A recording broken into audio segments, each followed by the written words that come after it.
Right, you guys, thank you for gathering with me today for this Resurrection Sunday. I haven't celebrated Easter in the Christian sense for many, many years, but it was very freeing to be enlightened on the true meaning of Easter, especially for us who are awakening and no longer in that religious dogma. So I want to go through that today. Excuse me. And I do have some decrees that I will go through at the end instead of the beginning, because I want you guys to have this understanding. Then we're going to go into those. And these are decrees for Easter, the way Jesus gave them. So, all right.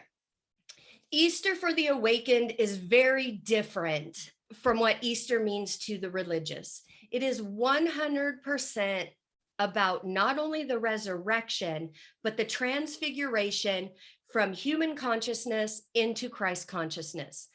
Higher consciousness, I am consciousness, whatever words you are comfortable with using, it all means the same.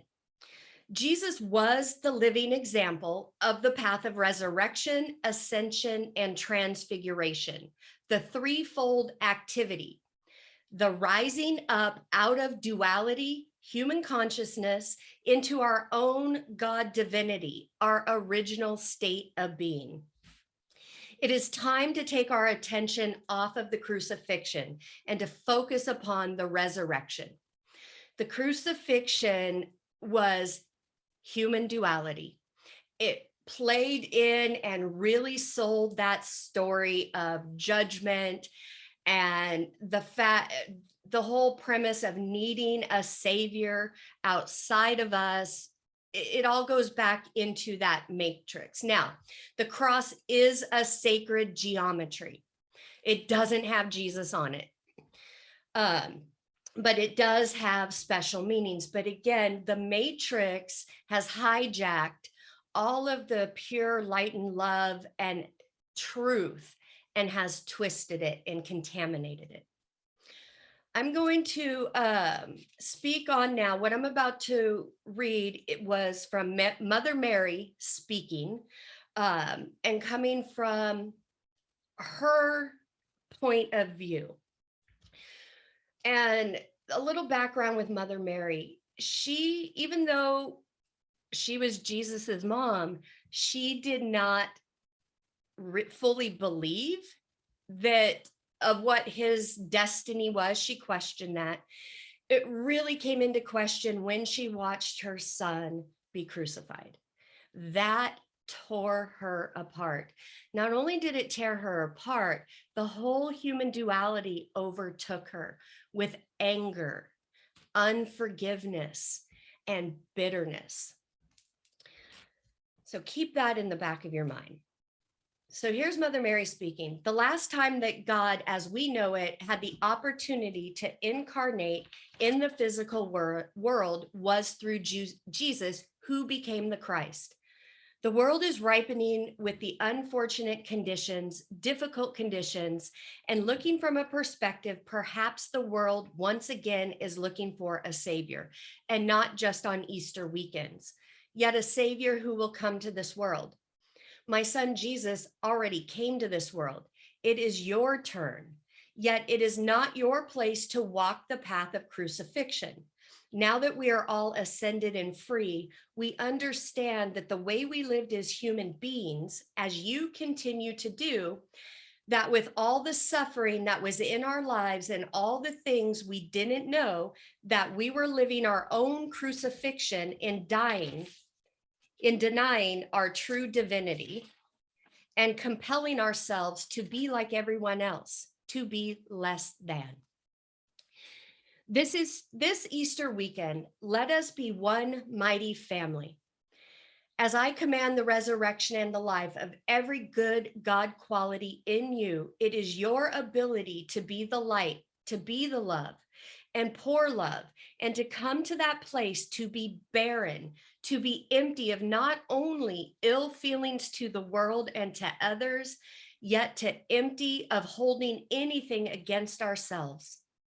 Let us not delay that sweet moment in which the illumination of the ages demands that we recognize that whether it is the Heavenly Father or the Heavenly Mother, whether it is your own higher self, the I am God presence, or whether it is your own divine self, the only begotten, the divine replication, the divine individualization of God, which each of you are. None of those aspects of our divinity, whether it is individualized or infinite and universal in nature, none of any activity of our divinity sees or registers the shadows of guilt or blame we place upon others or ourselves. Many nightmares act out in the lives of the people of earth. Yet grace be to God that everyone has the opportunity to awaken, and in a sweet, humbling moment, a willingness to see and know oneself, to experience oneself as God sees, God knows, and God experiences. A wholeness of light, of love, of purity, and of a sense of perfection that seems not to be a part of your lives. My family, from grandmother Anna to my son, Mary Magdalene, and the prophets before us, and all the preparation of our lives, and now your lives. Mother Mary offers to help you to forgive where you feel you cannot. So this Easter weekend, as you look within and ask yourself if you have any ill feeling within you versus your ability to love and pour love, that you will choose, as my son compelled me to choose, that you will choose to invite forgiveness into any place in you that bodes ill feelings towards one another. And if you will make this choice, I, Mary, will come to you and I will help you to forgive.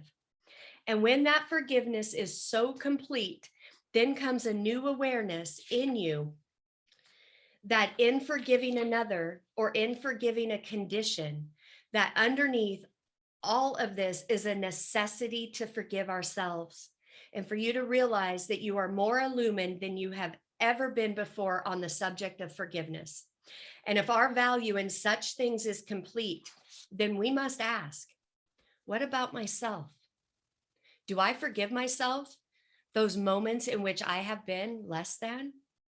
Do I forgive myself for the time where I have not shown up to be the best that I can? Now that I have some understanding of the rise and fall of humankind, have I forgiven myself for the fall from grace? Have I recognized that there is no shadow that I can place on my life that the great God presence within will not wash away?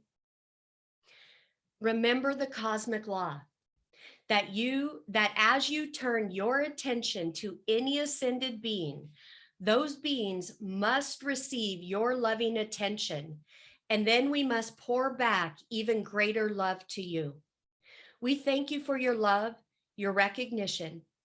Invite Master Jesus into your heart to come and have church with you. Your path is the path of my son, the path of resurrection. I imagine this Easter weekend will be different for you. This she spoke 2 years ago. As your governments ask you to remain in your homes, I imagine too that you will miss many of your loved ones, and therefore I remind you that several years ago, my son Jesus invited you to invite him into your heart, for there abides a sacred place within your heart where my son came, where my son can come and have church with you and commune with you. He continues to extend this invitation. Faith and determination will cancel the energies of fear and doubt. I do want to say that again because you guys are in my course and I'm teaching you about fear and doubt. Faith and determination will cancel the energies of fear and doubt. Beloved hearts, my son Jesus made sure that we were all looked after, especially after his ascension. As I have shared with you in previous moments, the Master Jesus came to me several times Once he knew I was safe in my new home, which he had arranged in the lands of Turkey. And every time my son came and visited me, he spoke that one day soon he would come and take me to my own freedom in excuse me, in what we did not know at that time was the ascension process.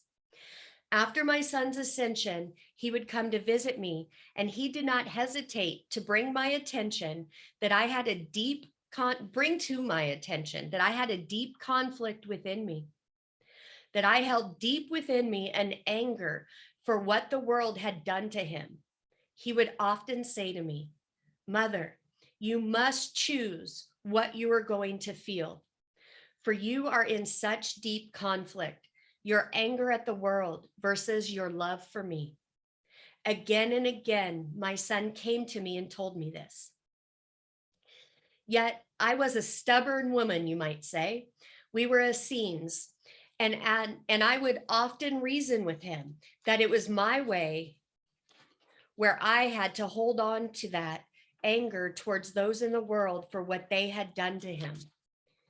Jesus would come to me, cradle me, hold me, and talk to me. He would explain at length as to why I had to forgive them and why the world had to deny him. On several occasions, he came to me and he said, "Mother, it's as simple as this. Your anger at the world versus your love for me, you must choose." Then came that moment, a moment of such vulnerability, when I said to my son that I didn't think I had the ability to forgive.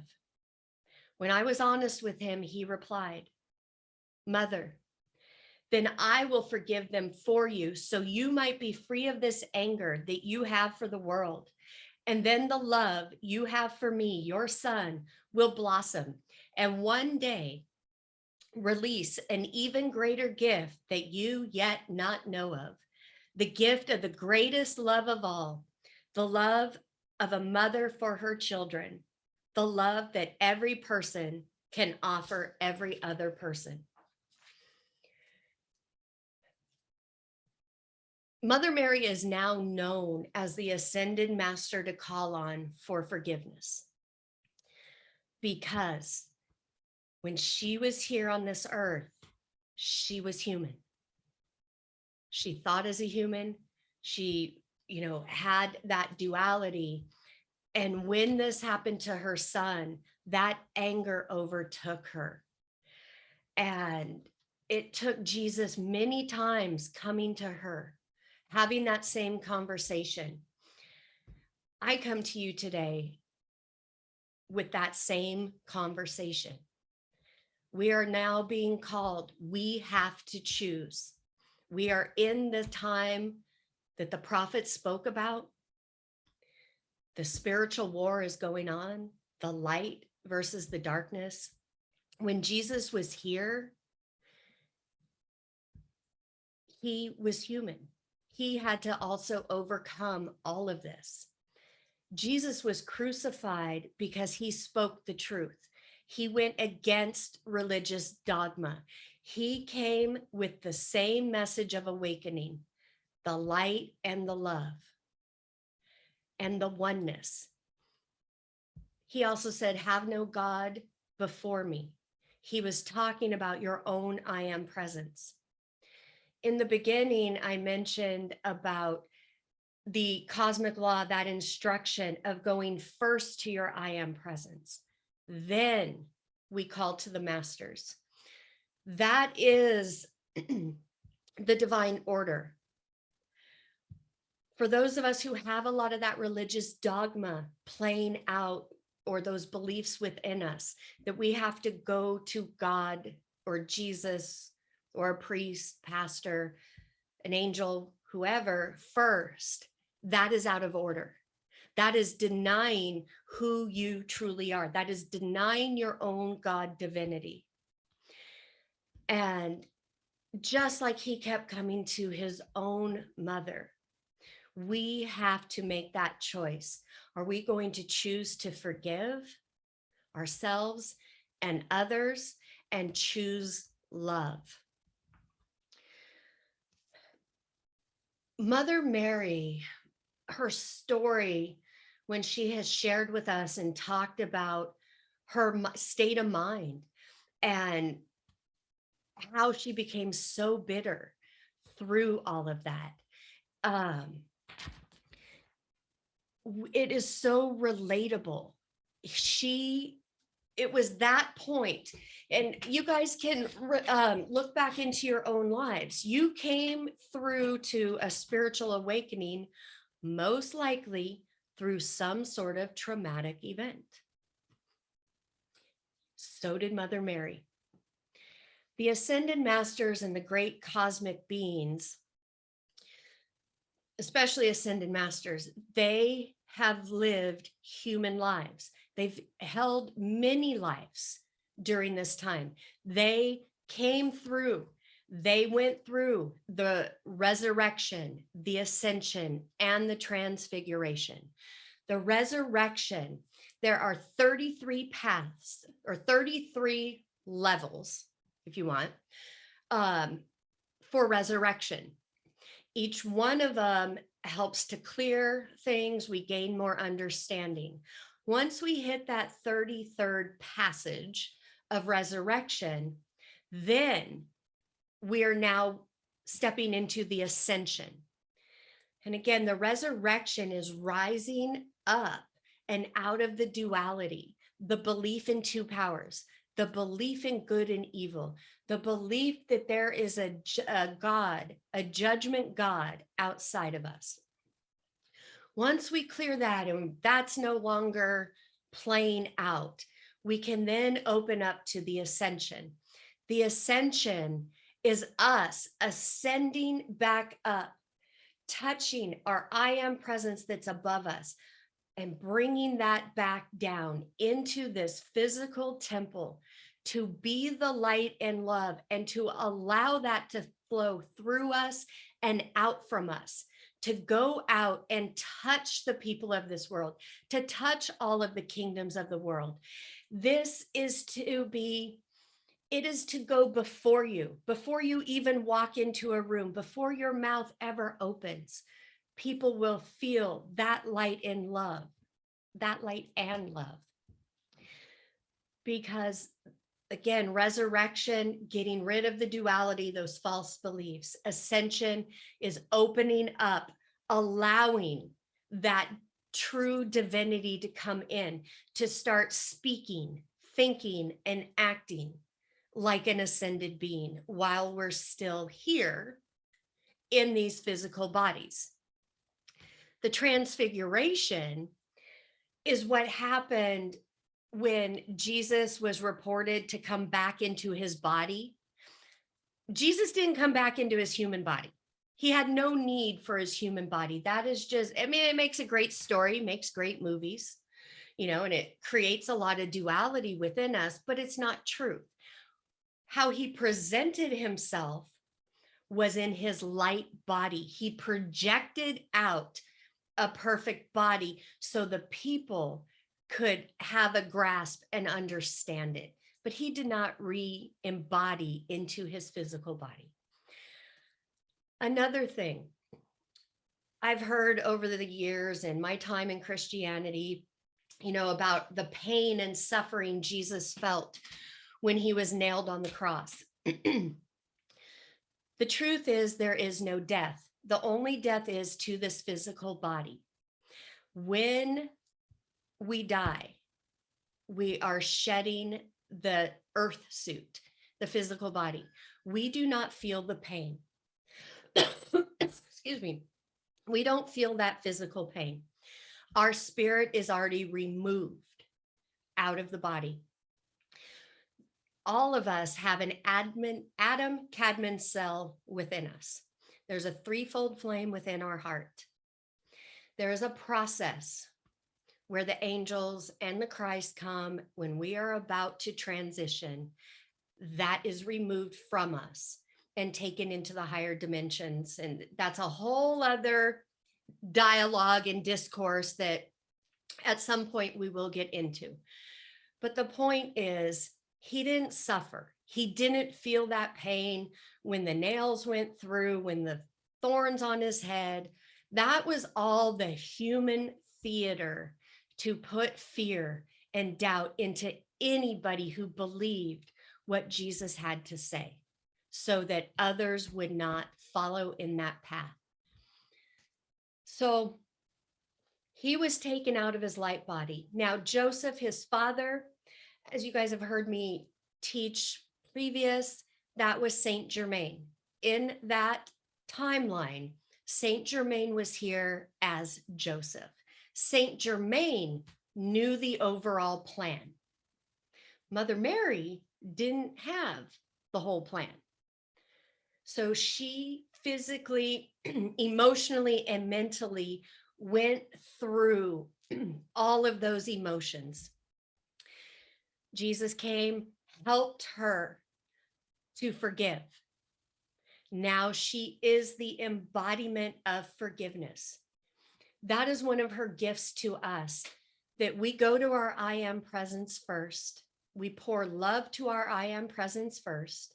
Then we can call on her and ask her to come in and help us to forgive, first ourselves and then others. Excuse me. So Easter was always about this awakening, about shedding the humanness, the human duality and all the falsities, and making a conscious choice to turn towards the light and love,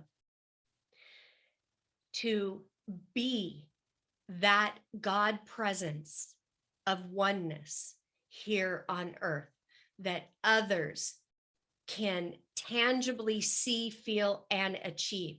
That was what Jesus came here to do. He was that living embodiment.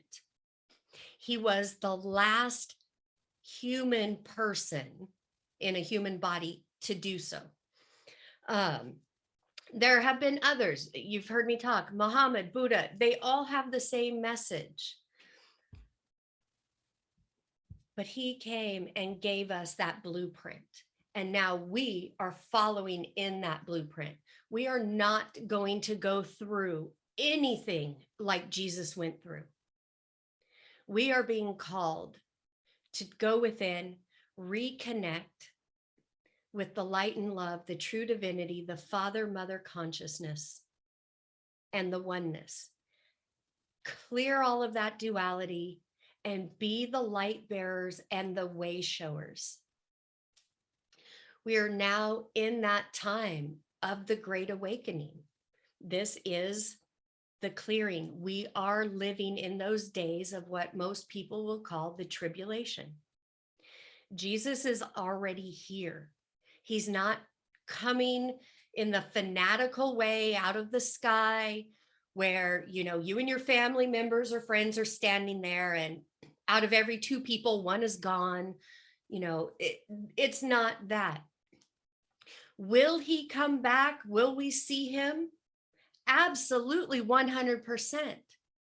Once those of us who have chosen this path have cleared a lot of this duality, we're holding the light and love, because Jesus, the ascended masters, all of them, they need us so they can work through and get their message through. They are to be our guides and our teachers. This notion, this expectation that God needs to come and clear everything because this is God's wrath of what's going on. This is not God's wrath. This is literally the human duality, what humans have done through thoughts and feelings collectively coming back to us. And it is through each of us. And when we come together and we clear this for ourselves and we come in service to hold the light and love, to come from that place of essential harmlessness, first to ourselves and then to everybody else, the ascended masters, the angels can come closer.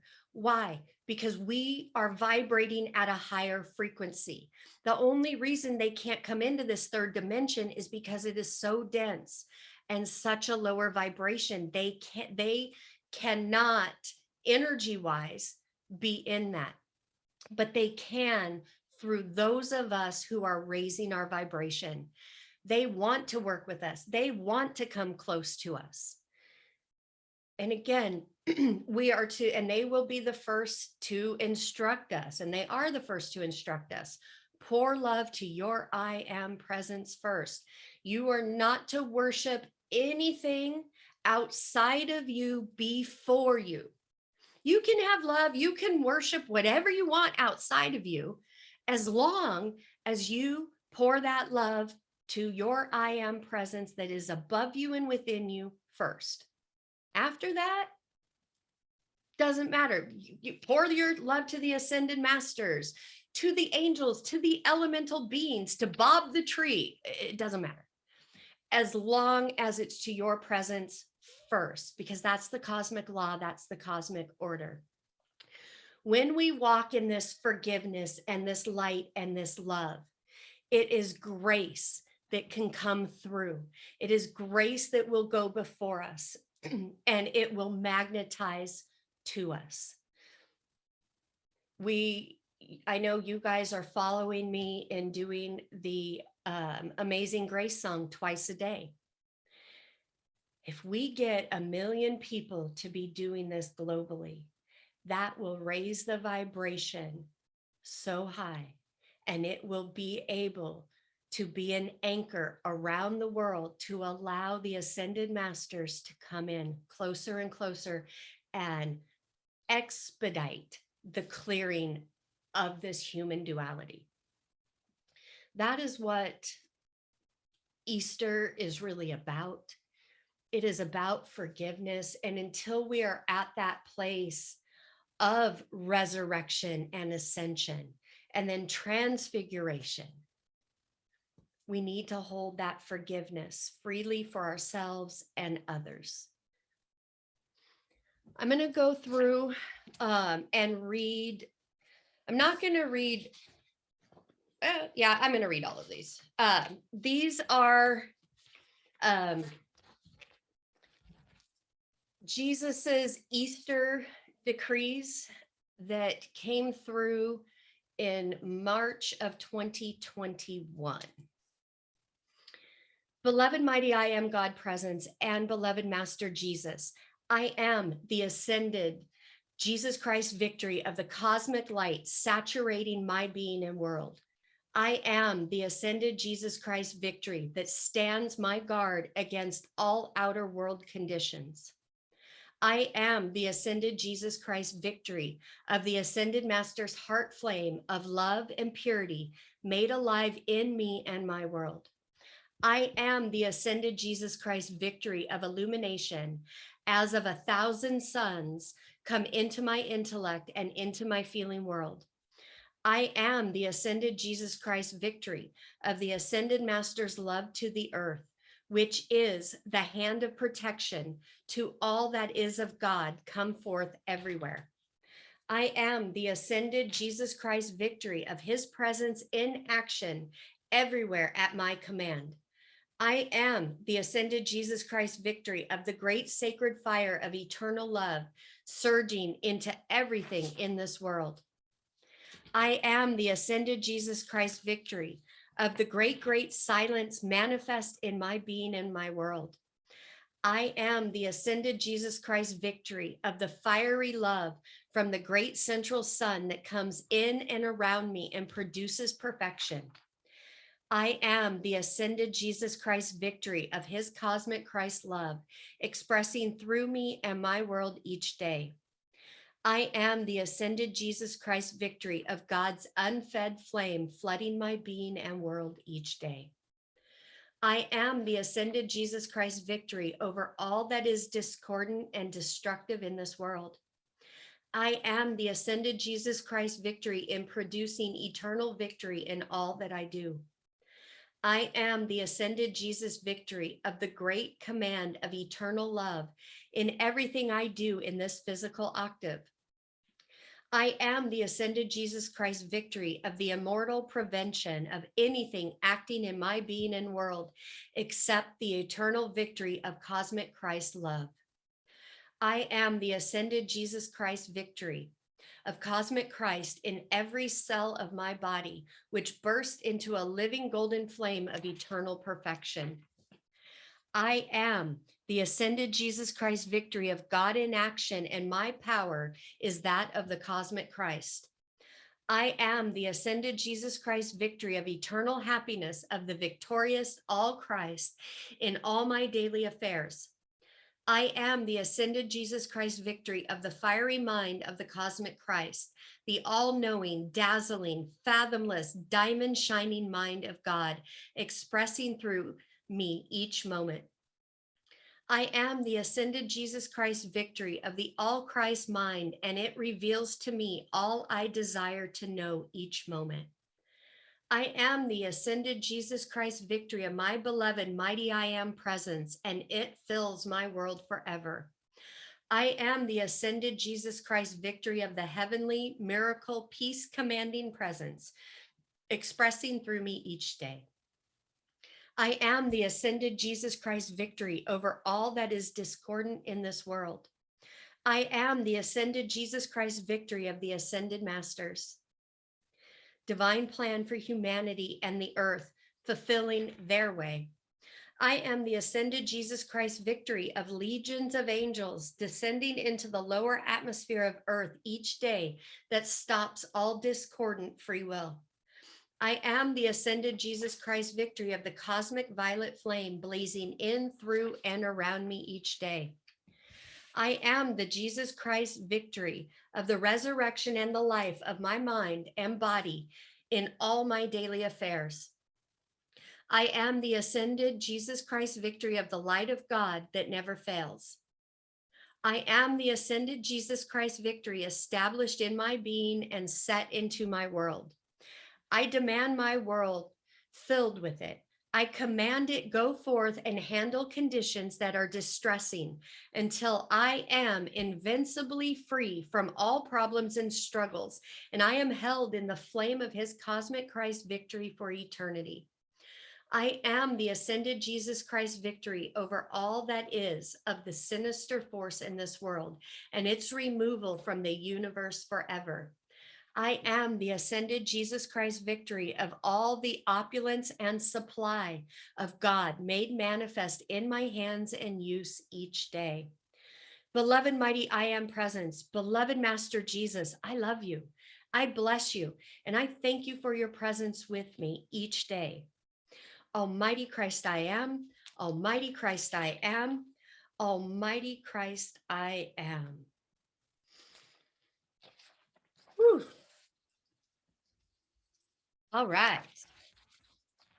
Let me open it up now for any questions. You guys, let me unmute you. Dun, dun, dun. I'm going to ask you guys to unmute yourself because for whatever reason, it's not letting me. All right, Joan, what you got? Well, of course, the good old Karen or whatever was chattering away.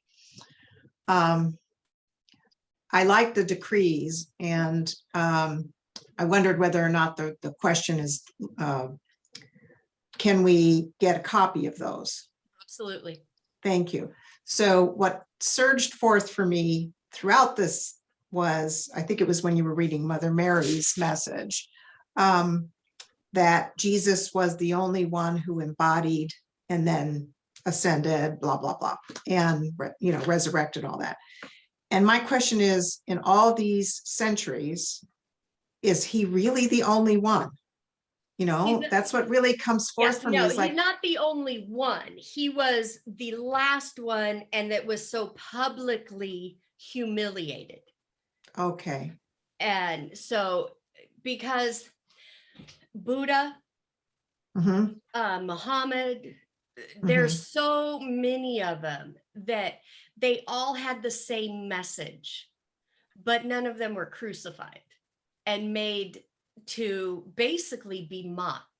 And be the example. Exactly. So he was Okay. the last one to physically embody, talk about this message, and then be taken out. Yeah. Where Muhammad, Buddha, they all went through the resurrection, ascension, and transfiguration, but in different ways. Some have also resurrected and ascended, taking the physical body with them. Okay. And That makes some, sense. and also there are some that you don't hear about. Well, what happened to them? Where did they go? They just Gone. they were there one day and they weren't there. They went through the process, but Jesus is known worldwide. And so to be able to come and speak about the truth of all of it, they do have to use our terminology and work with that human duality.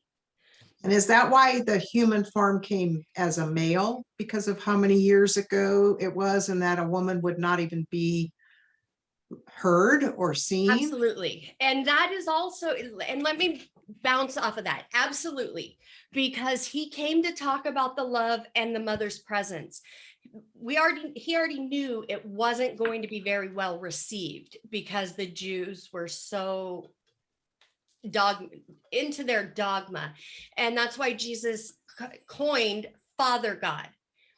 And he had to be very covert, because even when he spoke in those terms, yes, his disciples loved him and followed him and wanted to believe, but many of them had a hard time understanding and didn't accept from that feminine.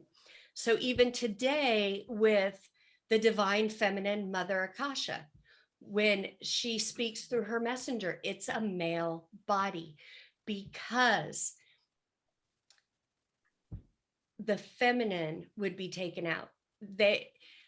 She has even said this over and over. If she was to come through a feminine body, the dark forces, that they're real. It is human consciousness thinking. It's not demons, it's not angels that fell, none of that. But that baby girl child, and through her whole life, would have a massive hit on her. So that's why even now it's still not very welcomed. Of course not. Yeah. So, and that's what we're here to change. And the seventh golden age is all about the divine feminine. But yes, so the masters and the way that they deliver the messages and things, they know they have to get through our free will and this duality. Okay. So what did you say that again about Jesus was the last one you said to? I got that confused. Yes. So in other words, there has not been another master who has been crucified and publicly humiliated and publicly went through the ascension, or the resurrection, ascension, and transfiguration. Okay. That's what Jesus did. So Buddha, Muhammad, Allah, whoever else we want to talk about, they didn't physically show the world this process. They spoke the same things, but it was Jesus that was literally the embodiment and living example of this awakening path. Okay. I didn't understand one thing. When you were talking about how the physical body doesn't feel pain when we die, is that just at the instant we die? I mean, he didn't feel the pain of the torture and the nails they put. They didn't. No, because his spirit was already out of the body. So at the time, with death, our higher mental bodies know when that time is. And so when that time is here, Jesus, Mother Mary, the angels, it doesn't always have to be the same people, but they come in. It's not like the soul doesn't know. And it's in that flash that you're gone.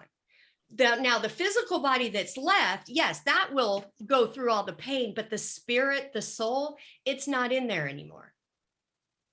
So like if so like when somebody is tortured or goes through that kind of thing, their body is reacting and they're, you know, screaming out in pain, and that they're not really Their soul isn't doing that. That's it's that human response. But at the time of death, and specifically Jesus's, or, you know, car accidents, suicide, those type of things, it's nobody dies and heaven doesn't know. Your eye, in other words, your eye, I'm trying to put it in terms that human mind could work with. So bear with me as I try to find the terms. No, that's fine. I'm just trying to. So in other words, you know, the whole crucifixion, going by the movies and all that, you see tears coming out of Jesus's eyes and anguish and pain. That's Hollywood. That's theater. His I am presence, our I am presence doesn't suffer. It doesn't know pain. The human consciousness and duality part knows. Altered ego knows pain. It loves it. But your higher mental body doesn't. So, in other words, Jesus knew what was about to happen. And I guess the best way to give you a visual, your I am presence is above you, most of it. You're only 10% here. Energetically, when death is upon us, there is the angels, Jesus, Mother Mary. And that's why you hear a lot of people talk about, well, I saw Jesus, or I talked to Jesus before I left my body. If you heard any, you know, near-death stories, things like that. And here's, you know what, let me also give my example of when I died. When I was in that process, it was very uncomfortable and very painful. My physical body was reacting to spiritually what was going on. But for me, it was really interesting because I was also outside of my body watching. I was really kind of watching that process, and the human mind was like, oh gosh, your body hurts, you know, you feel sick or you feel this, but my spirit was not in pain. It was like, I could see that my body was very uncomfortable. It wasn't pleasing, but my soul was already outside. Like, I felt my soul rise up and leave my body to where it literally felt, and again, I have to explain it in my human terms. It literally felt like my tippy toes hung on to my crown chakra, like they were just hanging on. Mm-hmm. And the rest of me was out there, and out there was so amazing, so beautiful. There was no pain, there was nothing, it was oneness. But when I would look back or focus on what was going on down here, that was uncomfortable, if that makes sense. So that's the process. It's like your I am presence isn't tortured. It doesn't feel the pain. The physical body will feel the pain. But, you know, it's so human of us to think, you know, we see a gruesome accident or Jesus on the cross. Oh, that poor thing, that was so painful. And I hope they didn't suffer much. Well, their soul never suffers. It's the body, but that's also that duality concept of wanting to, an altered ego, to hold on out of fear. We don't want to go through that. We fear death because it's so painful or so excruciating. Is that making sense to you, Jenny? Yeah, it does. It's hard to conceive what's going through my mind is the more you have developed the higher consciousness, the I am presence, and overcome the ego, the less you would suffer. Absolutely. Absolutely. And because again, filter it through your heart. Drop it into your heart, let it marinate, because, and this is for everybody on this path when we awaken, especially with our religious dogma, the mind is going to want to grab it and interpret it and analyze it to make it make sense to the human. But yes, you are absolutely correct that more that we awaken and more illumination, more tapping into the presence, we start to understand that it's all energy, and that we can then better separate the human part and the spirit part. So is that what happened with Jesus and Mary? What Mary Magdalene helped him with Here we the go. night before? Here we go. What was it? What? No, I know. I'm not stuck on it. I'm just saying. I just got to tease you. You know I got to tease you on it. I know. But no, I'm saying, is that what she was helping him to concentrate on the night before? You nailed it. His higher, Yes. I am consciousness. Her energy and what she grew up in her practice, which, you know, was higher. That is why Mary Magdalene and Jesus in that timeline were a couple, and before this went down, she was with him, pouring into his spirit, allowing him to tap into that energy, preparing him for what was about to go through. Because again, yes, he had that higher knowledge, he had his awakening in the desert, but again, you know, it's not that his altered ego just disappeared. Right. So yes, you are right. That is what was going on with Mary Magdalene in preparing that. Yeah, that makes sense. Yeah. So now, and again, now Mother Mary had no idea. All she saw was from the human perspective that these people came and took her son and all the pain and anguish. And she became so bitter and so angry that it took Jesus many times to come to her. And I want you guys to really grasp that. When altered ego wants you to start feeling guilt and shame and pain and all of this, as we're trying, as your own I am presence is working with you to shed that duality, not to get stuck with that. Because even with Mother Mary, and Mother Mary was an archangel before she took on the embodiment of Mother Mary. But each master, when they come into these physical bodies, just like us, there's no difference. The only difference between ascended masters and us is that they know the higher truth. They've gone through the resurrection, ascension, and transfiguration. That's the only difference. When they physically took on embodiments, and many of them have re-embodied many different lifetimes, just like we have, the veils are put on them.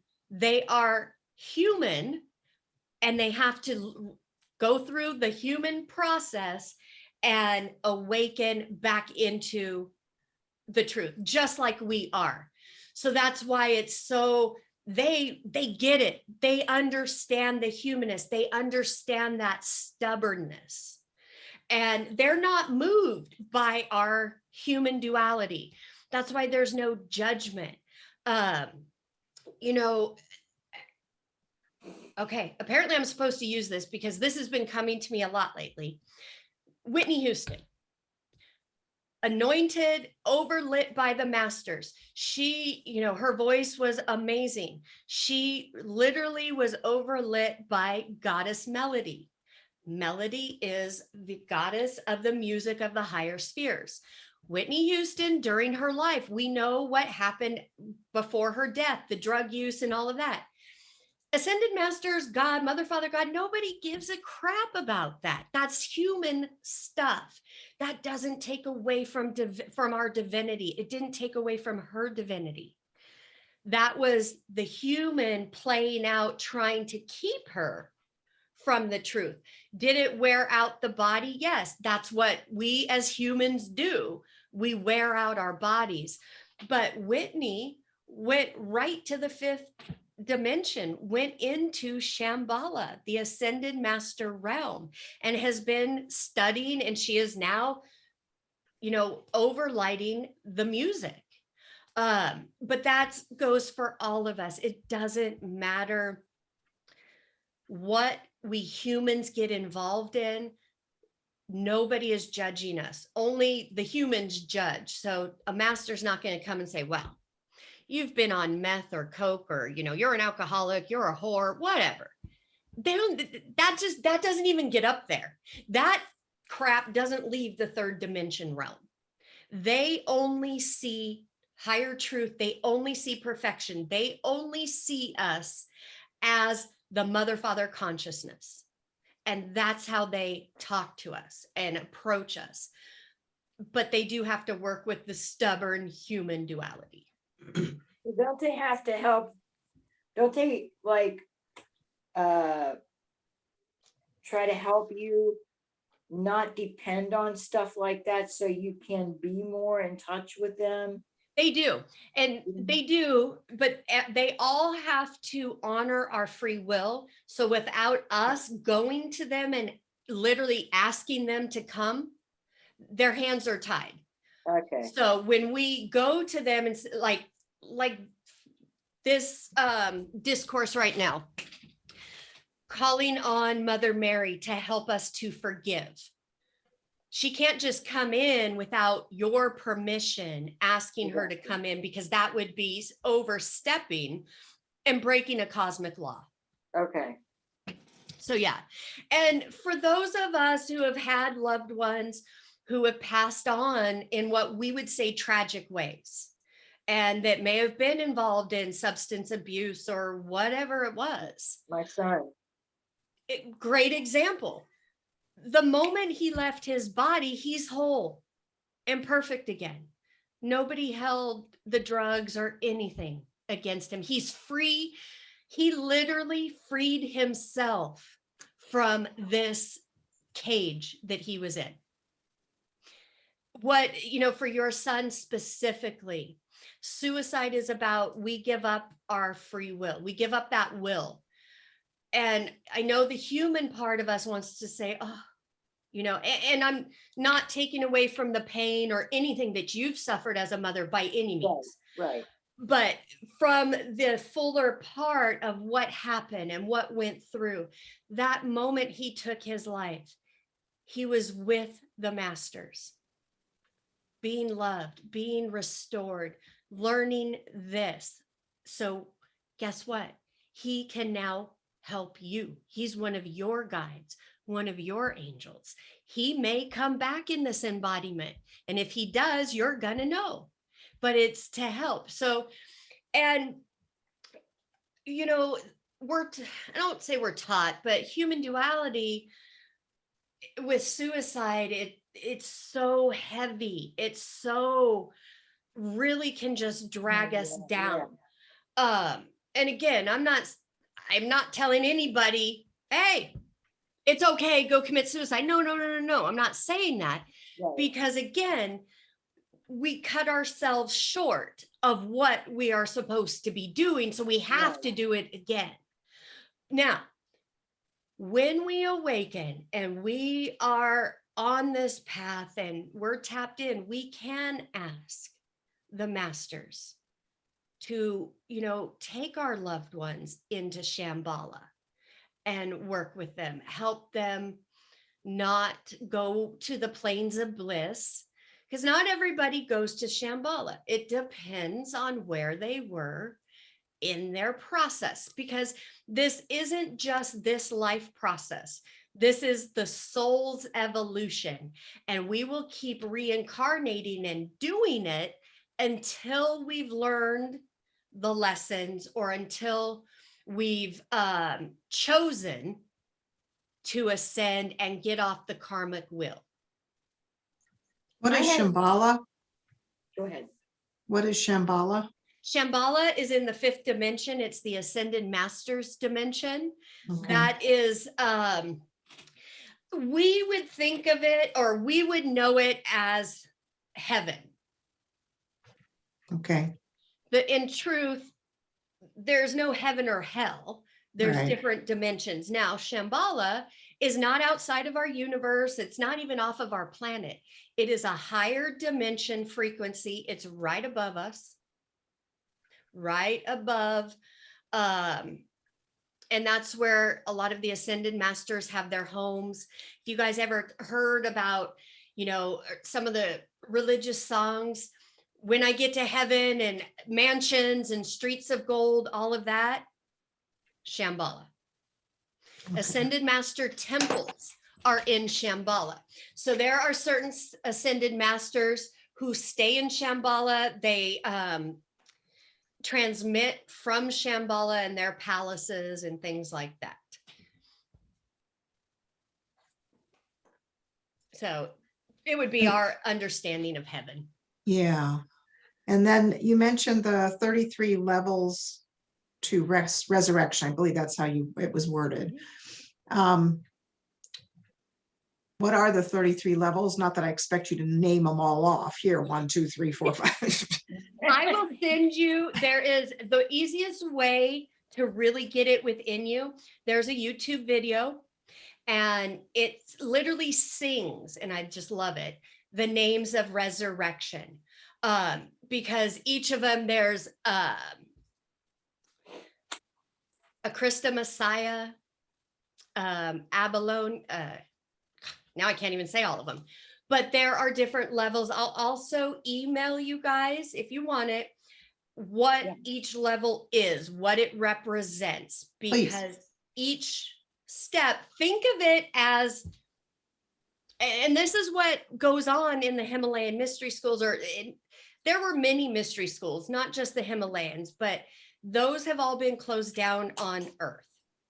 Do you think those will get reopened at some point? Not those specifically, but more will be reopened as I was we just about to awaken? say that. Oh, cool.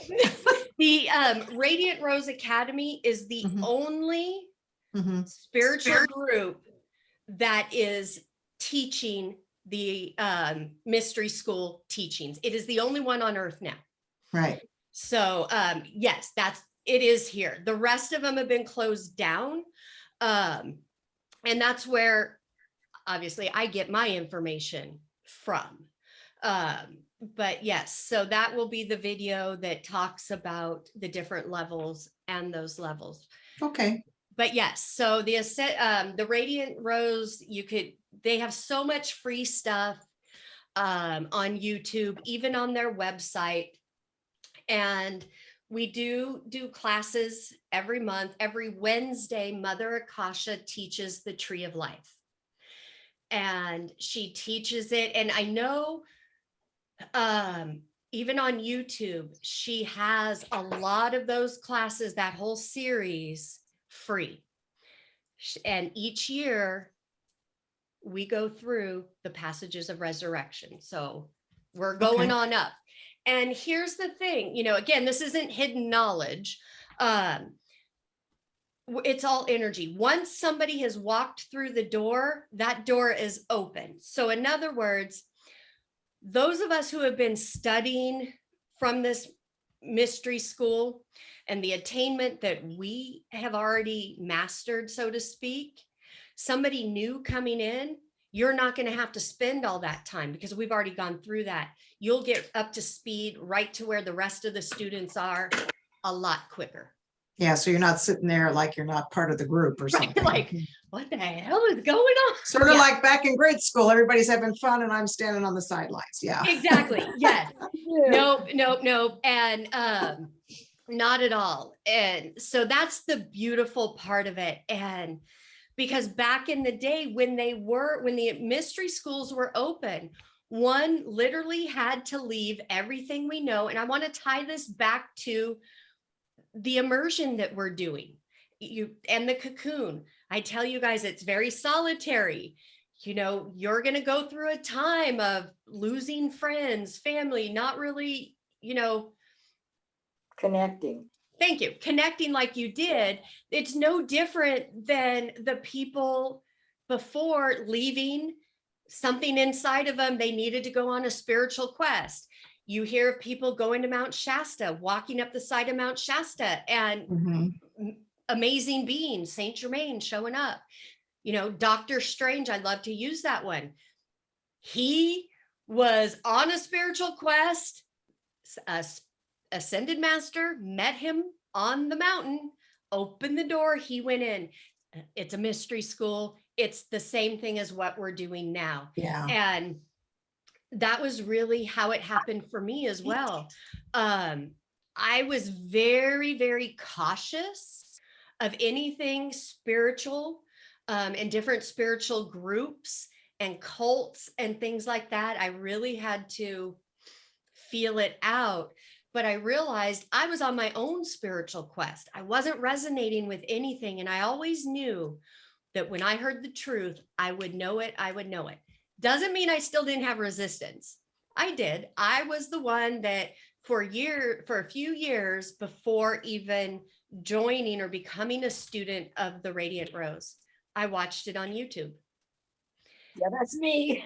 Yep. Yeah.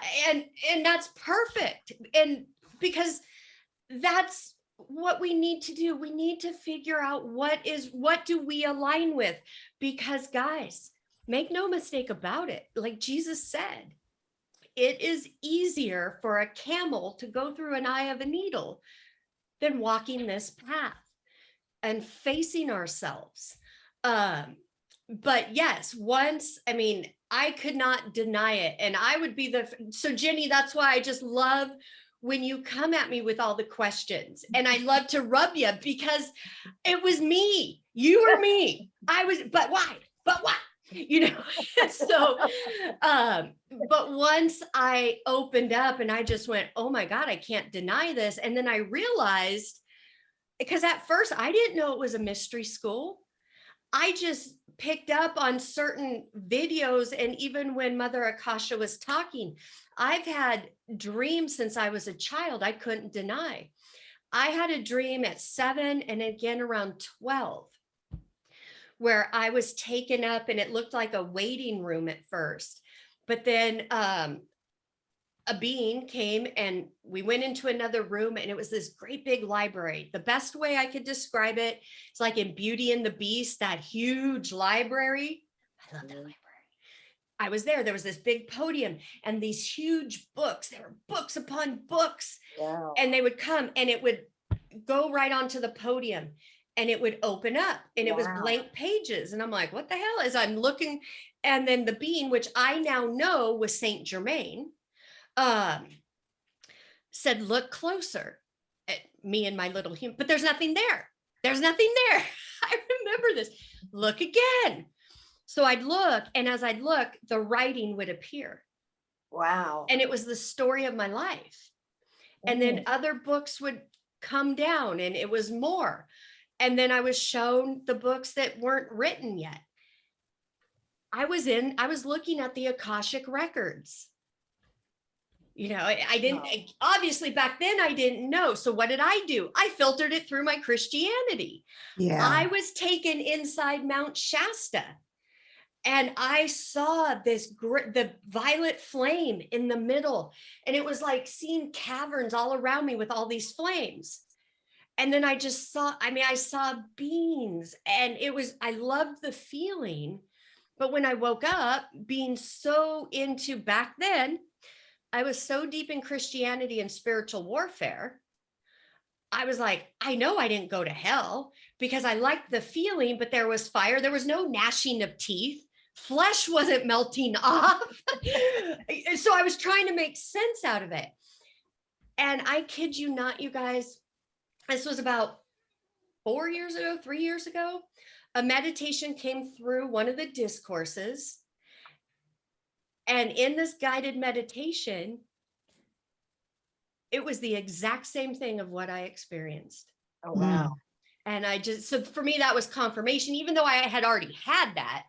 But now, as I am open and I am a part of this, and this stuff comes forth, it is so real for me because I've already experienced that. Those of you guys, I know you guys resonate with me. You have had these dreams, you've had these experiences. Mhm. And so now this is the part of the journey where things start to click, and we have to drop our human perceptions. And I know I was inside Mount Shasta. I was in Telos. That is, if you guys don't know about Lumeria and the Lumerians, they are inside Mount Shasta, all of that. And I encourage you guys, if you haven't checked out the green books from Saint Germain, Unveiled Mysteries, check it out when you get a chance, read them. It's more of these stories of what actually took place being taken into the mystery schools. Now we don't have to leave our homes. We don't leave anywhere. We are now, it's open and available to us if we want to do it. And it's interesting because back then, those people left their worldly lives, went into the mystery schools. They didn't have to worry about food and shelter and work. Everything was taken care of them. They literally could devote their time to learning all of this. For us, it's not that way. We still have to live in duality. This is where the whole, you are in the world, but not of the world. You are not supposed to be of the world. You are supposed to be the black sheep. You're supposed to be the weirdo and all of that, because we are learning to become ascended masters while still living here on this planet. And our purpose is to be like Jesus was. And Jesus said before he left, and the Bible misquoted it and left out a lot of it. But the passage where it says, I have to leave you now, but I'm sending you the Holy Spirit to be with you. Yeah. And it also says that there will come a time where many will come in my name, do the works that I did and more. That's us. What was taken out of the Bible or left out of there was what he said. And he said, and I call them the untouchables. And we're untouchables because we have purified the consciousness. We've laid down the human duality, and we are consciously bringing in that Christ consciousness, the I am consciousness. We know that there's the duality world. We know we have to be here and function, but we're not to function the same way. We may look like them, but we're not talking like them. We're not acting like them.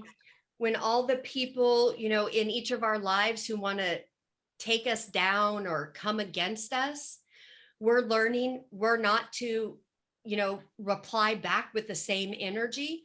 We're just supposed to just say, you know what, bless them with love and keep moving on. It's not our responsibility to save people. Jesus didn't come here to save us. He came to show us the way. That's where we are not here to please God. We are here to express God.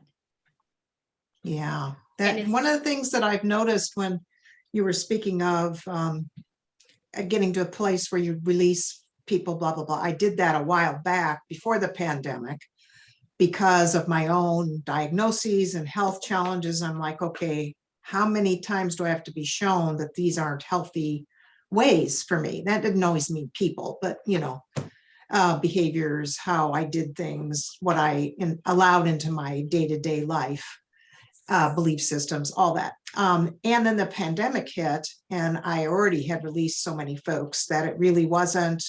And you spoke about this the other day on the immersion call, about how it didn't actually affect me as much as other folks. So now that things are supposedly opening up, I was in a movie lovers book club, and I just couldn't resonate with the books they would pick, and then the movies were even more horrifying, because you think about it, the books that they would pick that would make people want to come to the theater and see. Right. And sometimes, of course, the books, whatever it was, would end up in a really nice place. But in the meantime, they showed you all the horrors, till you got to the place that was pleasant. Right. And I thought, I like these people. I really enjoy them. And then I realized I don't resonate with them anymore. I've been in the group for years and years. And I finally said to John, I can't do this anymore. I really care about them, but I don't want to read the books we're picking. I don't want to watch the movies they're picking. So this is all part of that, is that not? 100%. Because, and this goes back, I'll bring it simple terms. Mm-hmm. What we focus upon, we bring upon.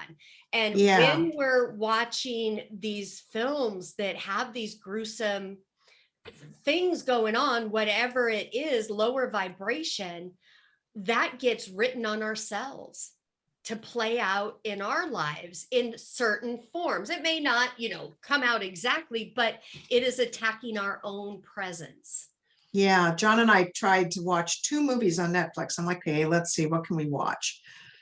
Seemed like, fun characters, great actors, whatever, great, reviews, whatever. Click on it, watch maybe 10, 20, 30 minutes of it. It's like, both of us are like, this feels really heavy. No, thank you. So we clicked on another one, and it was the same thing. I said, are you getting anything from that? No. And I'm like, I'm done. So am I. And we're doing that more and more. Yeah, Serge and I have been doing that for a few years now, and we're noticing even now, like last night, we were so exhausted. You guys know, I mean, yesterday was pretty intense with the full moon, but we were just sitting there, we're like, well, let's just watch something. It was so hard to find something. We ended up watching a documentary on the fantastic beast and mythical creatures, which for us, knowing the truth or the higher truth of dragons and unicorns and all of those things, for us, it was fascinating to hear what they had to say. But yes, it does become harder. Yes. Because again, we're in the world. This is where we're in the world, but we're not of it. We don't resonate with that. We're not supposed to anymore. Yeah, I have friends that'll say, oh, this movie is great. And then I think, okay, I'll look at it, and there's like a violence that's part of it. And I'm not saying it doesn't shift and, they become the heroes or whatever. Because let's face it, Doctor Strange, there was, violence and so forth, So it's not like I'm in my own little naive place that this doesn't happen in the human world. I just don't want to watch that. I just don't want to be with that. Exactly. And like for us, and I with can't get Doctor Strange, I'm sorry, what? No, I said when I do stuff, watch things like that, I think it's because it affects us. For me, I feel what's happening, and then I can't quit thinking about it after the movie. So I just right. Exactly. And for us now, because even the movies that are being overlit by the masters, that is going on. We're going to start seeing more and more of that. There are many right now in plain sight, but again, they're done to attract the masses to basically prepare them for what is coming, us, those of us of the light. But like the magicians, we really resonated with that, but there is a lot of violence, a lot of killing and just gross stuff that when that goes on, we just have to be like, okay, can we move through this? And internally, I'm just like, nope, love, praise, and gratitude, glory and grace until that part goes. Honestly, we're like, because, the rest of it, and again, is the message is there. But yeah, that I look forward to the time where we're not subject to that like we are now. Yeah. But yeah, and before we awakened at this level, we didn't watch superhero movies. We didn't watch I know. yeah, Marvel comic. No, I was just so That's all I'm watching now. Is all Same here. all the Marvel movies. Yes, we're catching up on all of it.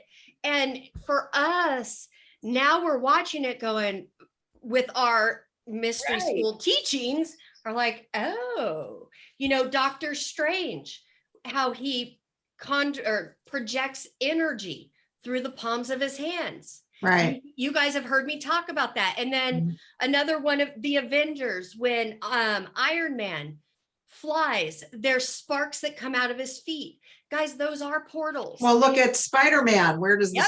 where does that come from? Yeah. Absolutely. And as you really lean into those teachings and start to really understand what our body is and how it's designed for all of that, you'll start to feel the difference in your hands and in these different portals. Yeah. And I even have further on, you know, after we get through the foundation of the course, I have a course that you guys will have access to called the Divine GPS System, our chakras. Mhm. And I'm not, you guys probably know by now, I don't teach like what everybody else teaches. I teach it more from the mystery school, the higher perspective of what these energy centers are for us. Right. Right. So yeah, that is so common. Again, what we watch, what we take into our bodies. Well, and although I'm John and I were talking about this, although I really like certain folks that are in a group or a gathering, I don't want to do it anymore. And I don't feel connected to them. I'm not saying I don't like them, that we Right. can't have a nice conversation. We might, you know, enjoy time. It feels more surface is what I'm trying to get at. Yeah. Yeah, we have that same issue. And you know, we have no animosity towards No. anybody. We realized everybody's on their own path. You know, there's no right or wrong on it, but we don't resonate with anybody anymore. And that can bring about sadness. It does. But think about it this way. You are becoming who you're meant to be. And in that, you never know who's watching and who is going to need your example.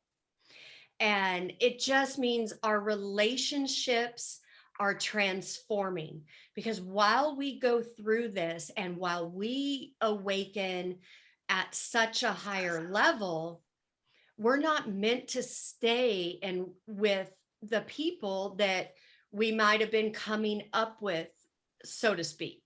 Right. And we need to, you know, get to that place where we could wish everybody love and, you know, enjoy the memories that we had, but go forward in love, hold space that they too find their path, whatever it is, because truth is we're not separated. It's really about energy. And at some point, we are all going to come back together. Yeah. And this makes room for new family, the new family of like-minded souls, which, guys, this goes back to previous lifetimes. You know, if you resonate with the mother's presence and you resonate with Mother Akasha and the Tree of Life, thousands and thousands of years ago, we were here in Delphi in Greece with her in a protected space as we all kind of came together and wrote out the script of now.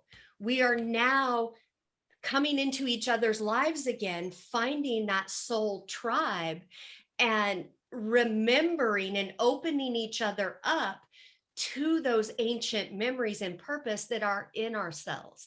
And that's why I just felt the weirdest feeling in me when you were just saying that, describing that. I mean, does it feel tingly? like I've been there. Yeah, exactly. That was weird. Those are ancient memories that are now opening up. There's, you know, the solar flares. You'll probably hear people talk about different light codes and the DNA codes opening up. This is how it is, and that's what you'll feel.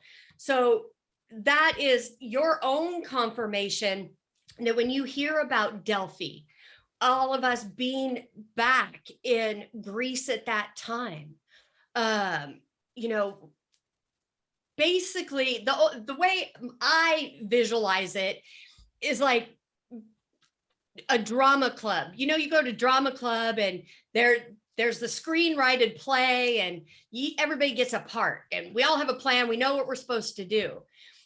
That was done, you know, so long ago, but it's still within us. And now look, we're finding each other. We're coming back together as we have these higher, deeper conversations. Ourselves are opening up. As soon as we start feeling that and go, oh my God, I feel like I was there, or that resonates with me. And we decide, yes, this resonates with me. I allow this. You're now opening yourself up for those memories to come out. Oh, it's so weird. I could picture it, and I thought, is this my imagination or something that I remember from learning? But I could picture all these, like, being in this group of everyone being women dressed in white robes and like dresses, sort of, Yep. and around the fountain. It was really weird. Yes. As a matter of fact, let me show you a picture. Hopefully I can find it, of a dress that I have. And every time I put it on, oh, I love pajamas. Yes, we're going to have a pajama day, by the way. We are, you know, it's coming. There's power in pajamas. Well, I'm getting ready to make a ham dinner, so I'm going to be getting dressed in a minute, but. Well, and as you talked about Delphi and Greece, I have been drawn to want to go to Greece. I can't tell you it doesn't even have any rational. Yeah, any rational. I used to like to travel. I'm not very fond of it anymore because of many things. But the thing is that I always, when someone says, well, where do you want to go? Immediately it's Greece. Yeah. That's why, because you were embodied there at a time, and the time that we were in Delphi, it was protected. We were hidden. Mm-hmm. We were making these plans. You know, this was even before Jesus's lifetime. We knew what was going to go on. Yeah. We were all embodied in that timeline. So we wrote the script. Exactly. I do have a question that's probably more literal. That whole thing of moving the great big rock from the cave where Jesus's body was and all that, what is that? That was all part of the theater. Yeah. The higher truth was that Joseph took Jesus's body and actually hid it because they knew what people were going to come and do. But that was just literally. But let me back up for just a second. As you said that, Joseph went and hid it, but wasn't his body put into that cave? Did he go then into the cave and remove the body, or did he do it before it ever went there? It was, how do I put it?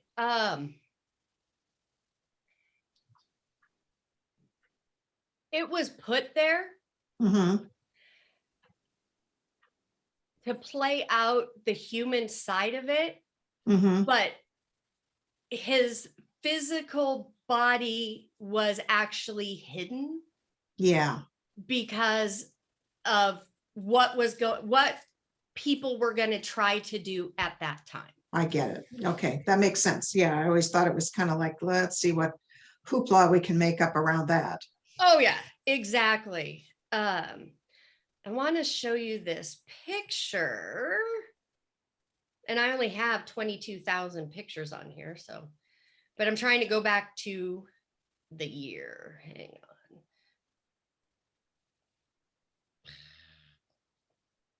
on. Getting closer. It reminds me of reading a digital book, and I'm like, I know there's a passage somewhere, and it's right? Like, okay, problem is on the digital platform. Yes. No, I like my physical books. Mm-hmm. I've actually come to really like the digital platform, not for books like this, Christ Returns, which I have sitting right here. Yeah. You know, that's a little different. However, novels I do digitally. And there is the Unveiled Mysteries is there. Oh, yeah, that's cute. I can So, kind of see it. It's pink. yeah, this one's pink Oh, yeah, that's pretty. and it has a hood. Oh, wow. When I put it on, it was given to me. Soon as I put it on, I had flashbacks and memories of Delphi. Wow. So I You call know it my what? Delphi dress. I'm picturing this this white dress with like a gold cord around the waist and the Keep top talking. I want is to show like, you something. Keep going. it's like under the, like, you know, like one of your arms is out and the other one is covered, like kind of like, you know what I mean? Absolutely. So it's asymmetrical. It's not symmetrical. Well, on the top, yeah. Yeah. On the I want top, to it's pull like a card out of one of here. your shoulders is uncovered, arms is uncovered. Gosh, I haven't used this deck in a long time. I think I need to. And maybe it's just a picture I've seen and I'm thinking of it. I don't know. I don't think it matters, Jenny. I think No, it's like what we talked about with our young self, is the picture resonated for a reason. yeah. That's And true. and you're picturing it accurately. Mhm. I'm picturing somebody carrying this pottery, this Yep. pot full of water Yep. and pouring it somewhere. But I we have were a sticker on the back of my my Jeep. I love Delphi. Oh. Yeah, that's it. That's what I'm picturing. I can't see it because Jenny talked and she went on the middle. So say Sorry. something. Can you Denae? see it now? Yes. There's that one.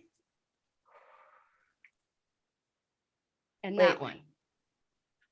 This Yeah. deck, you know what? I need to use it. I haven't used it in a while. It's called the Akashic Tarot. Oh, And soon as I got it, I was like, this reminds me of being in Delphi.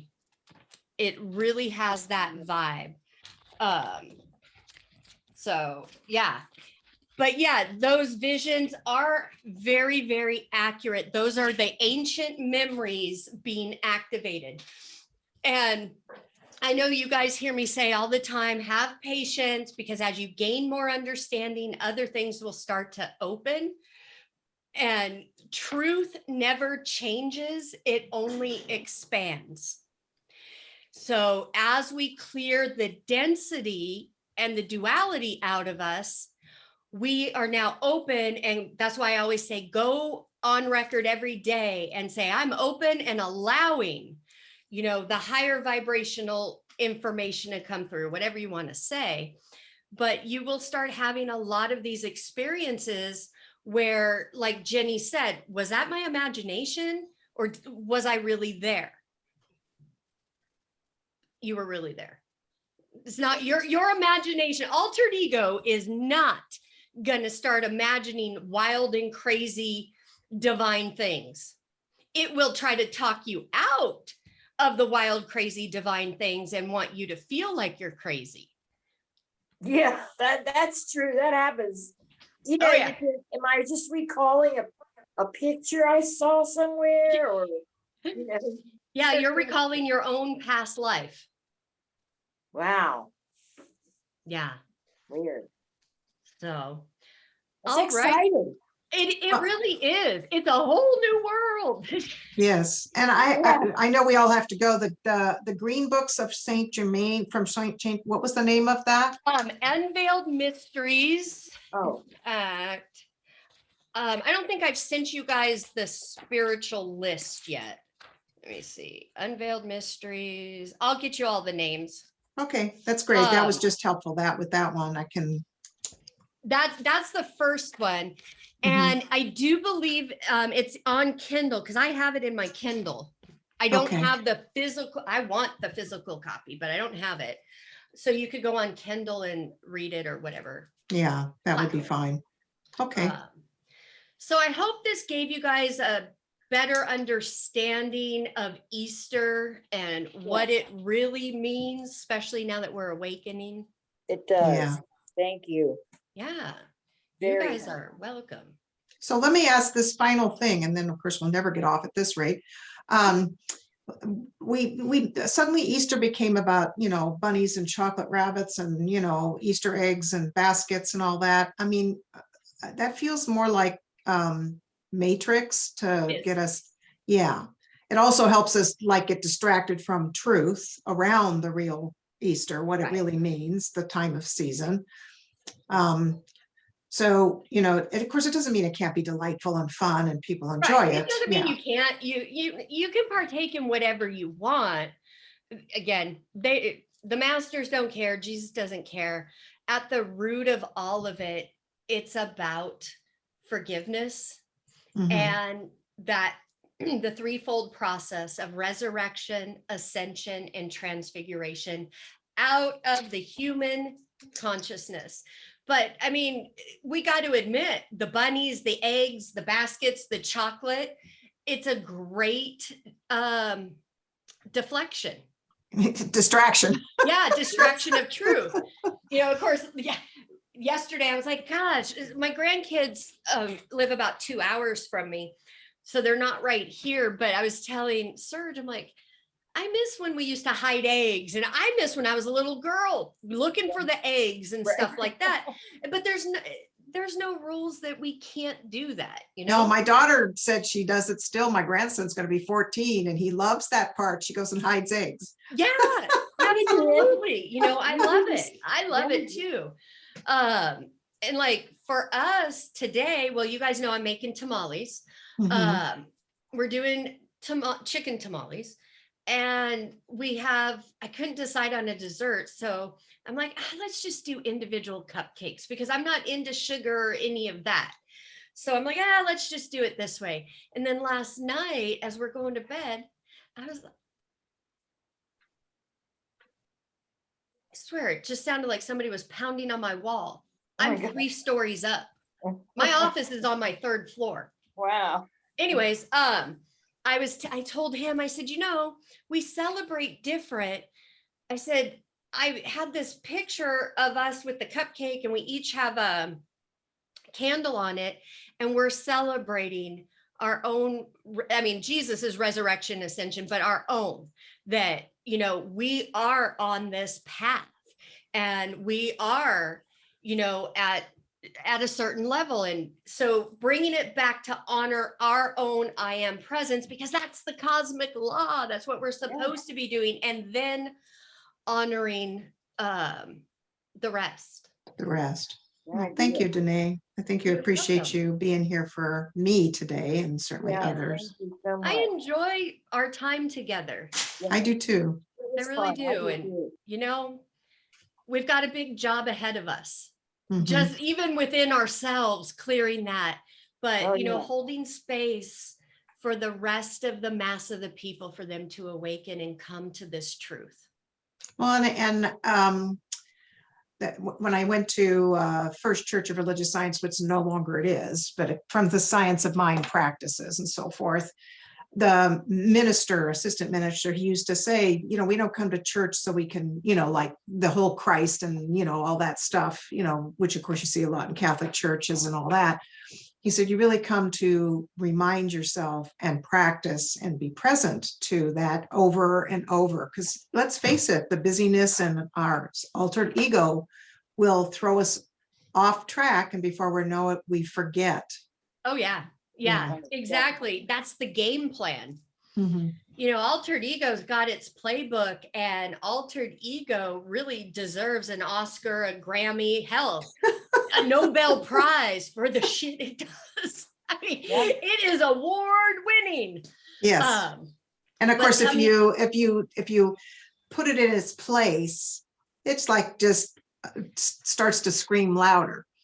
It does. So being able to have the knowledge and compassion to bring it back to Yes. its true divinity, you know, the trueness or the truth, and have it work for us and not against it is so liberating. Very, very. Well, I thought this was great. I think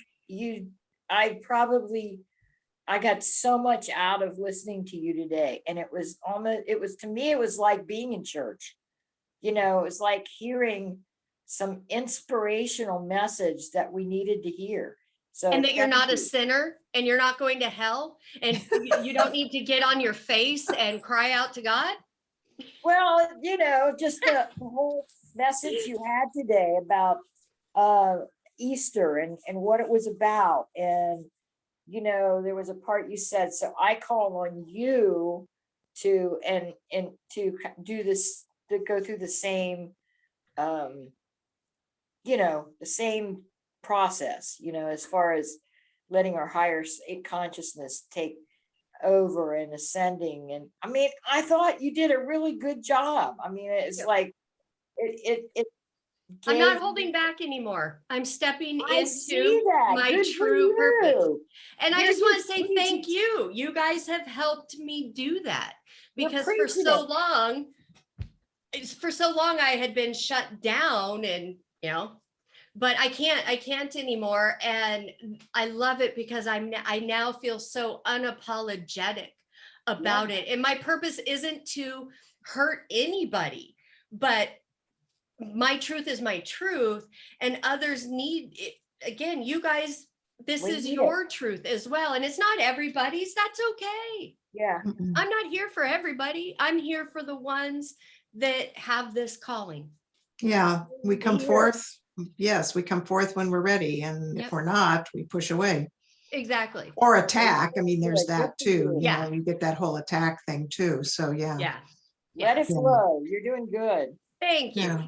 Thank Well, you. thank you. Have a great Easter the rest You of the guys day, too. ladies. You All too, right. I'll guys. talk with you later, guys. Okay. All right. Bye. Bye-bye. Love you. Love Bye-bye. you. Love you too.